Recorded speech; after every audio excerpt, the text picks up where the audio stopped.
Lexus UX ir viens no kompaktākajiem Japāņu premium zīmola crossoveriem. Un pavisam nesen šis modelis ir ticis modernizēts. Un šodien mēs iepazīsimies ar to divkārt. Vispirms ar elektrisko UX un pēc tam ar hibrīdu. UX 300e ar priekšējo piedziņu un 204 zirgspēkiem faktiski kļuva par pirmo pilnībā elektrisko Lexus, kam tikai vēlāk sekoja citi.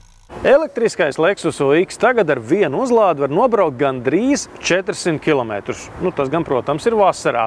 Un tam ir arī jaunā multimēdija iekārta, tāpat kā UX hibrīdam. Bet, protams, kā pēc cenas un snieguma attiecības mūs vairāk interesē šis auto, tāpēc, ka tas ir aprīkots ar visjaunāko 5. paudzes hibrīda iekārtu. Tam ir gandrīz 200 zirgspēku, tas patērē apmēram 5 litrus uz 100 km un maksā sākot ar 41 000 eiro. Benzīna hibrīdam papildus izšķir vienas un pilnas piedziņas modeli. Taču pirms tam tuvāk papētīsim elektrisko UX. Vispār jāsaka, ka elektriskais Lexus UX dažos risinājumos ir, kā tautā saka, mazliet aizkrits aiz oderes. Piemēram, uzlādes līgzdes labajā pusē mums ir vāciņš, un te mums ir spraudnes tikai un vienīgi maiņstrāvas uzlādē. Tātad volboksam vai kaut kādam vadam. Tātad otrā pusē mums būtu jābūt ātrai uzlādei. Kas tad mums ir kreisajā pusē? Opā! Diezgan sen nebija jaunā automašīnā redzējis šo Japāņu standartu uzlādi, kas kādreiz bija sastopama, man liekas, tikai Nissan Leafā un vēl dažos automobīļos. Iznāk tā, ka elektriskajam UX nemaz nav CCS standarta uzlāde. Tā, kas ātrajās uzlādes stacijās ir šobrīd visizplatītākā un arī nodrošina lielāku uzlādes jaudu. Tā tad būs jāiztiek ar maksimums 50 kW ātru uzlādi, jo jaudīgāki šademo standarta spraudņi pie mums ir retums, jāmeklē adapteris vai jālādē 73 kWh baterija mājās.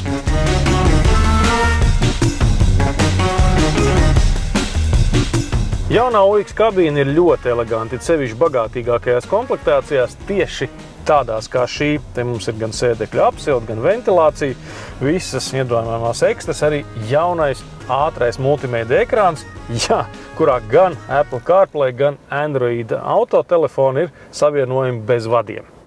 Te gan Lexus nepieļauj nekādas atkāpes. Premium vai luxury mazais UX ir īsts Japāņu luksus crossovers ar super kvalitatīvu kabīni. Sēžot pie stūres, atšķirības starp elektrisko UX un hibrīdu praktiski nav saskatāma. Varbūt vienīgi uz komplektācijas rēķina.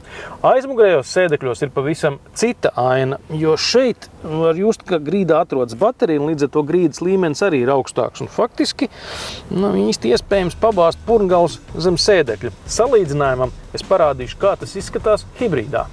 Redzat, vietas aizmugurē tāpat nav sevišķi daudz, turklāt sēdeklis, izslēdzot dzinēju, ir automātiski atbraucis atpakaļ tajā iekāpšanas-izkāpšanas režīmā. Bet ar visu to vietas kurpa purngaliem zem pašu sēdekļa ir krietni vairāk nekā elektriskajā UX-ā. Pie tam sēdeklis ir nolaists zemākajā iespējamā pozīcijā. Hibrīds uzvar arī cenu cīņā. Pat bez īpašām atlaidēm Lexus UX 300h maksā sākot ar 43 700 eiro, un to var dabūt arī izteiksmīgajā F sporta komplektācijā. Pilnpiedziņas modelim tā ir pat pamataprīkojumā par 50 300 eiro. Bet elektriskais UX maksā vismaz 10 000 vairāk, un F sportā to nemaz nevar dabūt.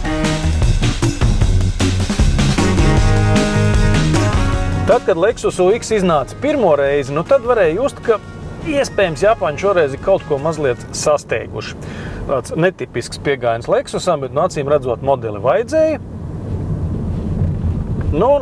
Izlaidām tādu, kā tas bija. Tagad visi kļūdu labojumi ir veikti, tepat stikla pacēlājs darbojas tā kā pienāks Lexus automašīnai. Uz beigām tā kā bišķi piebremzē. Arī gaitas komforts ir pienācīgs, mašīna forši stūrējās. Vispār ļoti labs, neliels crossovers. Ar uzsvaru uz vārdu neliels. 4,5 metrus garo Lexus UX drīzāk pieklātos dēvēt par kompaktu, jo tas ir 10 cm īsāks par krietni populārāko Lexus NX.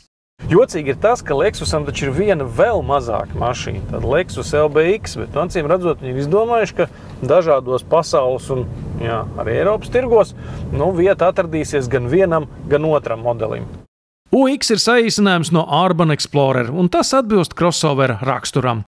Par spīti dažādām atkāpēm no žanra standartiem, šis Lexus ir izveicīgs un arī patīkams stūrējams. Runājot par dinamiku, tā ir vairāk nekā pietiekama. Kā jau teicu, vairāk nekā 200 zirgspēki, 5. paudzes hibrīds, viss te ļoti labi darbojās, tāds nepiespiests automobils, ir sevišķi jau pilsētai. Bet arī starppilsētu režīmā, es domāju, ka ar OX hibrīdu viss būs kārtībā. Tostarp arī ziemā, tāpēc, ka šajā automašīnai ir arī visu riteņu piedziņa. Un tas varbūt šāda izmēra premium crossoveros ir sastopams nevienmēr.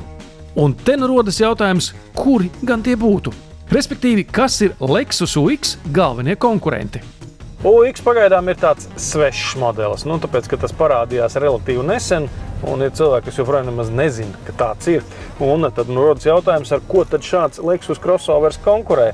Es teiktu, ka BMW X1 un Audi Q3, tie ir tie pirmie piemēri, kas uzreiz iešaujas prātā. Taču svarīgākais vismaz šajā brīdī ir Lexus UX cena, tāpēc, ka reizē ar faceliftu automašīnai ir arī aktivizēta tāda īpaša pārdošanas kampaņa, un šādu automašīnu, varbūt netik graznā komplektācijā, var nopirkt par cenu, ko citādi prasītu par masu ražotāju vai nepremium līdzīgi izmēru crossoveru.